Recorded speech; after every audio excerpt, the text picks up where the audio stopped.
ذكر وموعظة ونور، فيه شفاء للصدور وشفيعنا يوم النشور. الحمد لله وحده، والصلاة والسلام على من لا نبي بعده.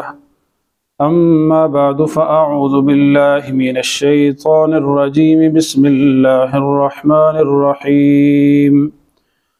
ومن الناس من يقول آمنا بالله فإذا أوذي في الله جعل فتنة الناس كعذاب الله ولئن جاء نصر من ربك ليقولن إنا كنا معكم أوليس الله بيعلم بما في صدور العالمين وليعلمن الله الذين آمنوا وليعلمن المنافقين. صدق اللہ مولانا العظیم۔ آج کے درس کا آغاز سورۃ العنکبوت کی آیت نمبر 10 سے ہو رہا ہے۔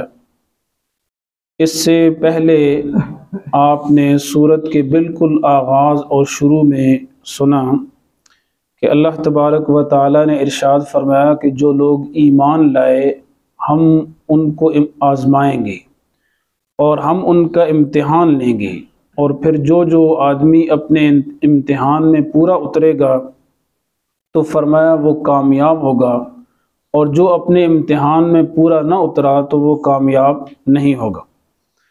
اس آیت کریمہ میں اللہ تبارک و تعالی نے چند منافقوں کا ذکر کیا ہے کہ جو زبان سے تو ایمان لے آئے لیکن دل سے انہوں نے آپ صلی اللہ علیہ وسلم کو تسلیم نہیں کیا اور آپ کی تصدیق نہیں کی، ایمان نہیں لائے۔ فرمایا وہ منافق ایسے ہیں کہ جب ان پر کوئی آزمائش آ جائے اللہ تعالیٰ کی طرف سے، یا کوئی ایسی اللہ کے راستے میں جب وہ جا رہے ہوں تو کوئی آزمائش آئے، کوئی تکلیف آئے، تو اس آزمائش اور تکلیف کو وہ یوں سمجھتے ہیں، اتنا گھبرا جاتے ہیں جیسے یہ اللہ تعالیٰ کا عذاب ہے۔ جب لوگوں کی طرف سے ان کو ستایا جائے، ان پر امتحان آ جائے، کوئی مشکل گھڑی آ جائے، تو وہ اس مشکل گھڑی میں جو ہے وہ بالکل یعنی صبر کو چھوڑ دیتے ہیں، اور جو ان کا دعویٰ تھا کہ ہم ایمان لائے، ہر پریشانی اور مصیبت اور تکلیف کو برداشت کرنے کے لیے تیار ہیں، وہ اس پر پھر پورا نہیں اترتے۔ فرمایا ایسے لوگ جو ہیں یہ منافق ہیں، لیکن جب کبھی اسلام کو فتح ہو، مسلمانوں کو فتح ہو، کامیابی ملے، کوئی مال غنیمت آ جائے، تو پھر وہ مسلمانوں کے پاس آ کر کہتے ہیں جی ہم تو تمہارے ساتھ ہیں، ہمیں بھی اس میں سے کچھ حصہ دے دیں۔ تو دوغلی پالیسی ہے ان کی۔ تو اللہ تبارک و تعالی نے فرمایا کہ یہ لوگ منافق ہیں جو زبان سے تو ایمان لائے لیکن دل سے ایمان نہیں لائے۔ اور جو سچے لوگ تھے جن کے زبان اور دل میں فاصلے نہیں تھے، وہ اللہ تعالیٰ کے راستے میں جتنی بھی تکلیفیں آئیں، جتنی بھی پریشانیاں آئیں، ان پر ڈٹ گئے، لیکن وہ کلمہ حق سے پیچھے نہیں ہٹے۔ حضرت خباب رضی اللہ تعالیٰ عنہ، ان پر کتنی پریشانیاں آئیں، کافر ان کو کتنا ستایا کرتے تھے۔ سیدنا فاروق اعظم رضی اللہ تعالیٰ عنہ نے ایک دفعہ فرمایا خباب آپ بتائیں کہ کافر آپ کو کیسے اذیتیں دیا کرتے تھے اور آپ پر کیا کیا ظلم کیا کرتے تھے۔ تو حضرت خباب رضی اللہ تعالیٰ عنہ نے صرف اپنی قمیض کو اٹھایا، فرمایا عمر خود ہی دیکھ لو۔ جب دیکھا تو سارا جسم جو ہے وہ زخموں کی وجہ سے چور چور تھا، کوئی بدن کا ایسا حصہ نہیں تھا کہ جس پر زخم کا نشان نہ ہو۔ حضرت سیدنا بلال رضی اللہ تعالیٰ عنہ، ان کو تپتے ہوئے انگاروں پر لٹایا جاتا، سخت گرمی کے موسم میں، اوپر جو ان کا کافر آقا اور مالک تھا ان کے پیٹ پر پتھر رکھ دیتا، لیکن پھر بھی کہتے احد احد، اللہ ایک ہے، اللہ ایک ہے۔ بڑی پریشانی ہے۔ حضرت زنیرہ رضی اللہ تعالیٰ عنہ صحابیہ ہیں، تو ان کا جو کافر مالک اور آقا تھا اس نے ان کی آنکھیں نکال لی۔ اب یہ کتنا بڑا ظلم ہے، لیکن پھر بھی ان کی استقامت جو ہے وہ سلام کرنے کے قابل ہے اور داد دینے کے قابل ہے کہ وہ پیچھے نہیں ہٹی۔ اور جب ان کی آنکھیں نکالی گئیں تو ان کا کافر مالک کہنے لگا اب بلاؤ اپنے اللہ کو اور اللہ سے کہو کہ وہ آنکھیں واپس کر دے۔ تو حضرت زنیرہ رضی اللہ تعالیٰ عنہ پھوٹ پھوٹ کر رونے لگی، کہا اللہ تعالیٰ سے دعا کی کہ یا اللہ اب اس نے آپ کی غیرت کو للکارا ہے، اب یہ کہہ رہا ہے کہ بلاؤ اپنے اللہ کو، تو یا اللہ مجھے میری آنکھیں واپس کر دے۔ اللہ تعالیٰ نے ان کو ان کی آنکھیں واپس کر دی۔ تو بڑا مشکل وقت آیا، جیسے ہم نے گزشتہ درس میں کہا تھا کہ حضرت سعد رضی اللہ تعالیٰ عنہ فرمایا کرتے تھے کہ یہ کل کے بچے جو مسلمان ہوئے ہمیں اسلام سکھاتے ہیں، ہم نے تو وہ دور برداشت کیا ہے کہ جب ہم کیا ہے درخت کیکر کے درخت کے پتے کھا کر ان کی پھلیاں کھا کر گزارا کرتے تھے، اور ہم نے دین اسلام پہنچایا۔ تو میرے دوستو، صحابہ کرام نے اگر یہ تکلیفیں برداشت نہ کی ہوتی، یہ اذیتیں نہ جھیلی ہوتی، تو شاید آج ہم تک دین نہ پہنچا ہوتا۔ یہ دین بڑی مشکل سے ہم تک پہنچا ہے، اس لیے اس دین کی قدر کرنی چاہیے۔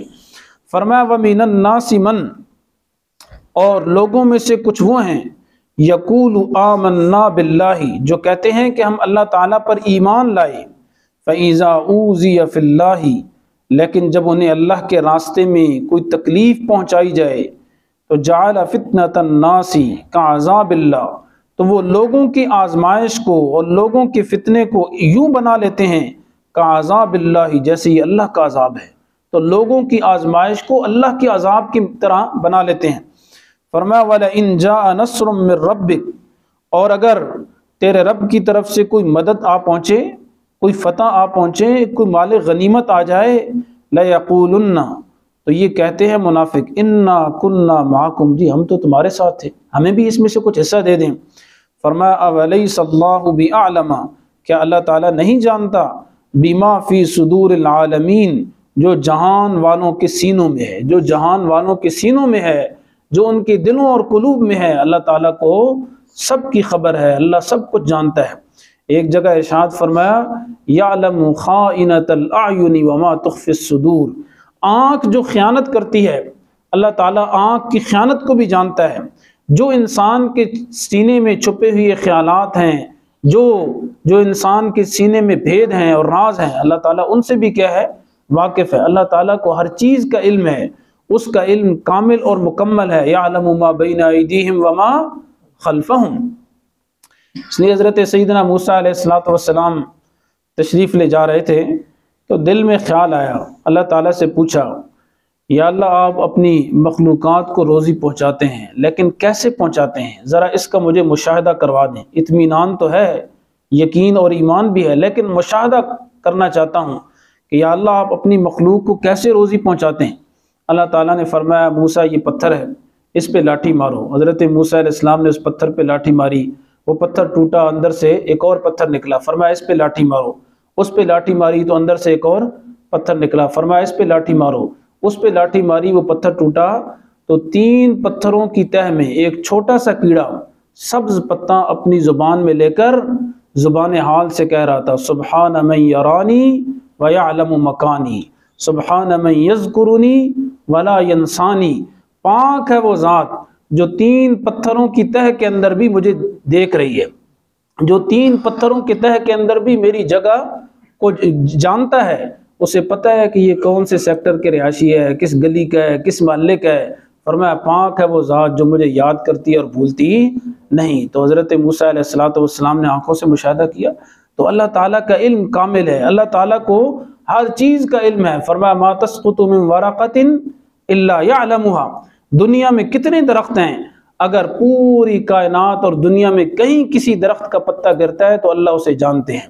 ولا حبۃ فی ظلمات الارض ولا رطب ولا یابس الا فی کتاب مبین، کہیں بھی اگر کوئی دانہ کسان زمین میں دبا کر آ جاتا ہے، کائنات میں کوئی رطب و یابس ہے، کوئی چھوٹی بڑی چیز ہے، ہر چیز کا اللہ تعالیٰ کو علم ہے، تو اللہ تعالیٰ سب کو جانتے ہیں۔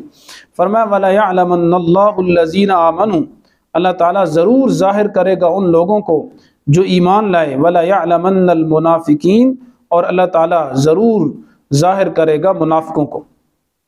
وَقَالَ الَّذِينَ كَفَرُوا لِلَّذِينَ آمَنُوا اتَّبِعُوا سَبِيلَنَا، یہ پیچھے بھی آپ نے پڑھا ہے کہ حضرت سعد بن وقاص رضی اللہ تعالیٰ عنہ جب وہ مسلمان ہوئے تو ان کی والدہ حمنہ بنت ابی سفیان جو بعد میں مسلمان ہو گئی رضی اللہ تعالیٰ عنہ، لیکن شروع میں اپنے بیٹے کے اسلام پر ان کو اعتراض تھا، اور آپ نے گزشتہ ہفتے کے درس میں سنا کہ حضرت حمنہ نے بھوک ہڑتال شروع کر دی اور بعض دفعہ گلی میں جا کر بیٹھ جاتی اور لوگوں جو گزرتا کہتی میرا بیٹا باغی ہو گیا ہے، نافرمان ہو گیا ہے، صابی ہو گیا ہے، باپ دادا کے دین کو چھوڑ دیا ہے۔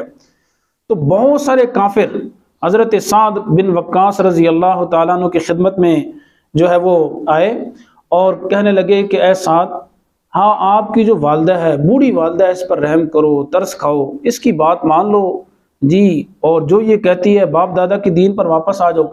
اگر تمہیں یہ خدشہ ہے کہ کل قیامت کے دن اللہ تعالیٰ کے ہاں میری پوچھ ہوگی اور اللہ تعالیٰ جو ہے وہ حساب کتاب لیں گے، تو کہا فکر اور ٹینشن اور پریشان ہونے کی ضرورت ہی نہیں ہے، وہ ساری کیا ہے آپ کے گناہ ہمارے ذمہ ہیں۔ آپ کلمہ کفر کہہ دیں، آپ کے جتنے گناہ ہیں وہ ہماری جھولی میں اور ہمارے کھاتے میں ہیں۔ تو اللہ تبارک و تعالیٰ نے یہ آیات نازل کی، فرمایا کل قیامت کے دن کوئی آدمی دوسرے کے گناہوں کا بوجھ نہیں اٹھائے گا۔ یہ کافر تو کہہ رہے ہیں کہ آپ کلمہ کفر کہہ دیں تو ہم آپ کے گناہوں کا بوجھ اٹھا لیں گے، فرمایا نہیں، یہ کل قیامت کے دن کوئی آدمی کسی کا بوجھ نہیں اٹھائے گا۔ ہاں، جو کافر دوسروں کو گمراہ کرتے ہیں، جو آدمی دوسرے کو غلط راستے پہ لگاتا ہے، برائی کے راستے پر لگاتا ہے، تو اس کو جو ہے وہ ڈبل عذاب ہوگا، یعنی اس کے گناہ دگنا ہوں گے، ایک تو اس کے اپنے جو گناہ ہیں اور ایک دوسروں کو گمراہ کرنے کا جو وبال ہے اور جو گناہ ہیں وہ بھی اس کے کھاتے میں ہوں گے، لیکن کوئی آدمی دوسرے کے گناہوں کو نہیں اٹھائے گا۔ تو حضرت سعد رضی اللہ تعالیٰ عنہ کہاں ان کی بات ماننے والے تھے جی، جنہوں نے اسلام میں پہلا تیر چلایا، جو رشتے میں آپ صلی اللہ علیہ وسلم کے ماموں لگتے تھے، اور حضرت سعد رضی اللہ تعالیٰ عنہ وہ تھے جن کا ذکر ہم نے پچھلے درس میں کچھ کیا، کہ جو بڑے کہا کرتے تھے کہ آپ صلی اللہ علیہ وسلم عہد کے موقع پر مجھے تیر دیتے جا رہے تھے اور فرماتے تھے ارمی یا سعد فدا کا بھی امی، اے سعد تیر چلاؤ، آپ پر میرے ماں باپ کیا ہوں، قربان ہوں۔ تو بہرحال یہ آیت کریمہ اس موقع پر نازل ہوئی۔ فرمایا وقال الذین کفروا، اور کہتے ہیں وہ لوگ جنہوں نے کفر کیا، الذین آمنوا، ایمان والوں سے، جیسے حضرت سعد سے انہوں نے کہا اتبعوا سبیلنا، ہمارے راستے کی اتباع کرو اور کلمہ کفر کہہ دو، کافر بن جاؤ، ولنحمل خطایاکم، ہم تمہارے گناہوں کو اور تمہاری غلطیوں کا بوجھ اٹھائیں گے۔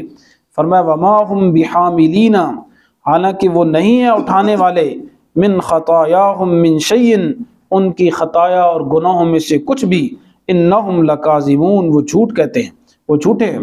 فرمایا ولا یحملن اثقالہم، وہ ضرور بالضرور اٹھائیں گے اپنے بوجھ کو، اپنے گناہوں کا بوجھ، واسقالا مع اثقالہم، اور کچھ اور بوجھ بھی ہوگا اپنے بوجھ کے ساتھ۔ تو یہ اور بوجھ سے مراد کیا ہے؟ جو انہوں نے دوسروں کو کیا کیا؟